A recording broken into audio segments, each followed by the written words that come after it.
Training for a marathon is a tricky balance of pushing yourself, pushing your distance, pushing your intensity, but also not getting injured. And that's definitely true this week, as I'm entering week 9 of a 26-week block where I'm trying to go sub-3 at Yorkshire in October. So what I wanted to do this week as I take you along my training is tell you what I'm doing to try and stay injury-free in this block. And it's not the normal stuff of do strength training, do stretching, because I'm already doing all that sort of stuff. Instead, it's looking at more conceptual ideas of how to think about your training. So we're starting today with a tempo run. After this 1K warm-up, I've got 5K at 4:40, 5K at 4:10, and a 1K cool down. So as I enter this first block, it's going to start getting harder to breathe, so I better get this done pretty quick. Oh, here goes the timer. The first point is be realistic about where you are. You want to be training for where you are now, not where you want to be.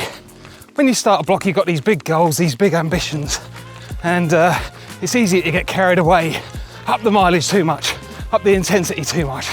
But you've got to think about the long term. You've got to think, you know, a training block's normally about 12 to 16 weeks. That's a long time.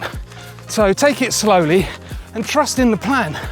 Don't just go all out straight away, because you're giving your body too much to deal with at a very fast pace. Oh, this is getting hard. And then it's just going to cause too much stress in your body and you're going to get some overuse injuries. So I'm going to put you away now, focus on getting this tempo session done. After coming back from this session, it actually made me think of the journey I've been through over the last year and how much that really plays into this topic as well. So when I came out of hospital, I could only walk for about 5 minutes a day, and I really wanted to get running again, but I had to take it slow. I had to accept where I was at that point, and over the course of a month build up from that 5 minutes to be able to walk an hour a day. And even then I couldn't just jump straight back into running. I had to do an 8-week couch to 5K plan, which, coming from my 5K PB last year of 18:55, felt like a huge step back, but I knew I wanted to think about the long term and not overdo it. So I've just taken it one step at a time and just built up gradually to be at the point that I'm at now. And done. I settled into the paces okay there actually. At the start of both blocks, it felt a bit hard, but I settled in, and that's the takeaway from today. If I hadn't settled, if it still felt quite tough, I would have slowed the paces down and respected where I am right now and not where I want to be at this point in the plan. So I'll see you tomorrow for an easy run. Wednesday morning, 13K easy run. You might know what I'm going to say. Make sure your easy runs are truly easy, because as well as just building up your aerobic base, they're to help your legs recover between the harder sessions as well. So for example, yesterday I had my tempo session, tomorrow I got my interval session, which is 2 hard sessions. So I need this run to be as easy as possible, so I get the blood flowing through my legs and I get a chance to recover. Problem is that most people can't let their ego go. So they think, oh, I can run a 20-minute 5K. My easy run pace should be at least 5 minutes. No, your fast pace does not dictate your easy pace at all. I always say there's no such thing as too slow. For me, to make sure I keep myself honest, I use my heart rate zones. If you're not sure what they are, let me know in the comments below. I'll either reply or I'll make a separate video about it. But that means that if I'm feeling a bit more tired, my legs are a bit more dead, my heart rate's going to naturally be higher, which means I need to run slower to keep it that easy. But if you can't do that, just be really honest with yourself. Can you have a full conversation, full sentences, and feel truly relaxed when you're running? If not, you're probably running too fast, and you want to slow it down so that you're not just heaping loads and loads of training into your legs and not giving them a proper chance to recover. So I'll see you tomorrow for a pyramid interval session. So my third injury prevention tip is to get to know your body. You got to learn, you know, what general tiredness feels like, or what might be a niggle that might develop into something else. So for example, today I got a interval session. I got pyramid intervals going up from 200 to 1.6K, starting off fast, getting slower and then getting fast again. So it's been quite a long week already, with a tempo session on Tuesday and a 13K long run yesterday. And I've had a shoot this morning and it's quite hot. So with all those factors, I know that today's session is going to be tough, but I need to know what it should feel like in my body, whether I am pushing it too hard for where I'm at right now and need to maybe dial the paces back or even turn it into an easy run. So I'm going to judge after this first 200 and then see where we go from there, but I'll see you at the end of the session.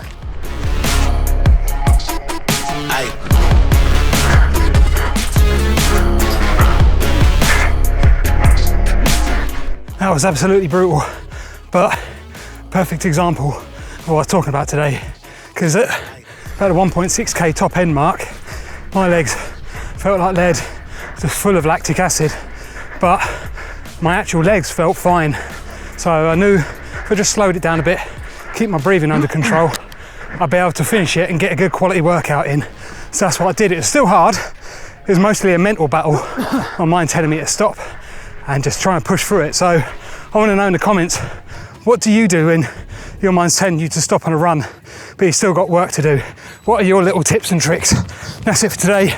I'll see you on my easy run tomorrow morning. God, it's really hot and it's just gone 9 in the morning. It's a 12k easy run day. I'm trying to keep it as easy as possible because my legs are feeling very tired from yesterday. That's part of what I wanted to talk about today as well. So your outside stresses in your life need to play a part in your training. If you've got really long days at work, a stressful work project on, you're going through personal stuff, you're not sleeping as well, all that is going to affect how you're feeling and putting stress in your body, which means that it's not going to absorb the training as well and leave you more at risk of getting injured. So for example, I had that shoot yesterday morning and then a intense run after. Today I got another shoot this afternoon that I'm already thinking about. I got friends that are going through personal things at the moment which play on my mind a bit. Sleep hasn't been perfect. So in this easy run, I am trying to keep it as easy as possible. Keep that heart rate as low as possible. Which is quite hard when you're holding the camera up because that automatically puts your heart rate up. So if you're not feeling quite up to it, it's okay to miss that run. It's okay to reduce the distance, run a bit slower, take it a bit easier, because in the long run, you're going to be a lot better off not being completely burnt out. Good morning, it's Saturday, 9 AM, which should mean park run time. Fortunately, my dog's feeling a bit unwell again and I can't leave her for that long on her own, so just getting this 5.5k done just by myself, just on the normal routes. I'm glad it's a 5.5k because my legs are still very, very tired. Probably because I haven't recovered enough. Now, one of my favourite sayings is you can only benefit from the training that you recover from. And it's so true, but recovery means more than just having a day off once a week. It also means making sure you're eating the right food and enough of it so you get the calories so that your body can repair and recover. It means getting enough sleep. Not only just getting your 8 hours, but if in the middle of the evening you're feeling really tired, go to bed because your body is trying to tell you that it's tired. And lastly, just staying mobile and stretching outside of your running as well. So, during the day, I'll get up from my work, I'll stretch out my calves, stretch out my hamstrings, make sure I'm doing mobility throughout the week rather than just in a couple of sessions. So it's really thinking about all the different things you can do just to make sure you're recovered and ready to go for the next session, which for me tomorrow, 22k long run. It's a progressive one, it's going to get faster as it goes throughout. So I'll see you in the morning for the Sunday long run. This morning, I'm absolutely terrified. Got a 22k long run, which is fine. Did a half marathon last weekend, which I'll leave a link in the comments to that video.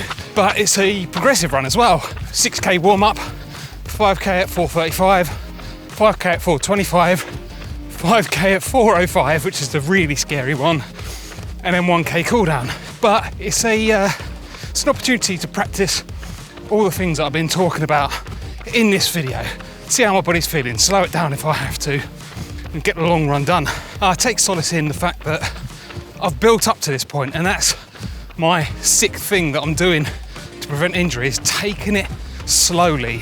77k this week, and I haven't just got there overnight. It's probably taken me about 9 months to get to this position. I'm sure you've all heard the 10% rule.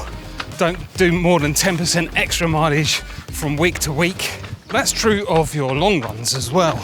So never have, if you did 10k last week, don't do more than 11k this week. And that's kind of why I'm doing a 6-month block because I know it's a huge thing that I'm taking on. So as it's 6 months, my long runs only go up by about 1 kilometre every week, but they top out about, it's either 32 or 34k, which is a long way away still. Think about the long term. You don't want to go all out one week and just burn yourself out and get yourself injured. The consistency built up over months and months and months of training is going to get you where you want to be a lot quicker than trying to go all out. Oh, sorry to butt in the middle here, but this is a perfect example of what I've been talking about. It's so hot today. I'll put the temperature on screen. I was all up until the 405s, and then they've just completely done me. Feel like I'm overheating, lactic in my legs. My brain's screaming at me to stop. So I've had a few walking breaks. It's going to be my last walking break, and I'm just going to jog it in. I'll get the distance done and forget about the last K and a quarter of the speed. Anyway, back to me when I was looking a little bit fresher. So I'd say the two main takeaways from this whole video are: let go of your ego. Don't try and push it too hard too soon, do too much. And the other thing is to know your body. If you're not feeling on it, don't push yourself through it. Take it a bit easier and come back stronger next time. Obviously, I'm not a professional in any capacity, so these are just things that are working for me. But I'd like to know what's working for you, so let me know in the comments your injury prevention tips, anything you do that's outside the box to try and stay running healthy. And I'll see you next week.